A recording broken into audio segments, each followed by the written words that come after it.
La Cour suprême du Canada a entendu la cause Caron, celle de deux francophones qui contestent le statut unilingue anglais de l'Alberta et de la Saskatchewan. Toute cette saga a débuté avec une contravention unilingue anglaise à un franco-albertain, mais il n'en a pratiquement pas été question pendant l'audience. De part et d'autre, les avocats se sont plutôt livrés des leçons d'histoire sur le respect des droits linguistiques. Les 9 juges de la Cour suprême pourraient mettre quelques mois avant de rendre leur décision. En Ontario, un ancien employé du Canadien national, Jean-Raymond Audet, a gagné sa longue bataille linguistique contre le service de transport ferroviaire. Il déplore le fait que les communications se font en anglais. Il a déposé 3 plaintes contre le CN. Le commissaire aux langues officielles, Graham Fraser, lui donne raison et émet 4 recommandations au CN, dont celle d'offrir des cours de français à ses gestionnaires du nord de l'Ontario. Toujours en Ontario, plusieurs groupes franco-ontariens demandent au gouvernement provincial, pour 2018, une nouvelle université complètement francophone.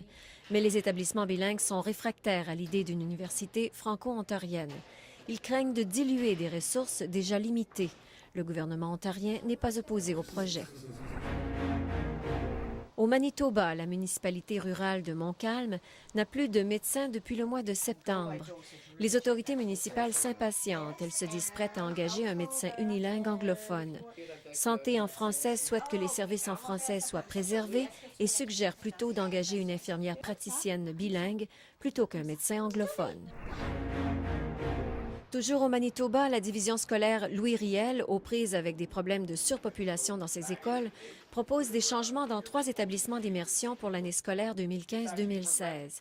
La division entend modifier les niveaux dans les écoles Provencher et Henri Bergeron afin de répondre à la popularité du programme d'immersion au Collège Béliveau. Il est question de réunir les 2 écoles élémentaires pour y créer une école primaire et une école intermédiaire. La division prévoit également éliminer la 7e et la 8e année au Collège Béliveau pour soulager l'établissement surchargé. En Saskatchewan, des parents d'enfants du centre éducatif Félix Lechat à Saskatoon font front commun pour obtenir de meilleurs services de la part de l'autorité régionale de santé. Les enfants francophones qui ont des difficultés avec leur développement langagier sont évalués sur place par des orthophonistes unilingues anglophones, ce que les parents trouvent inacceptable. Ils disent que les enfants sont pénalisés parce que les spécialistes sont limités dans l'aide qu'ils peuvent offrir.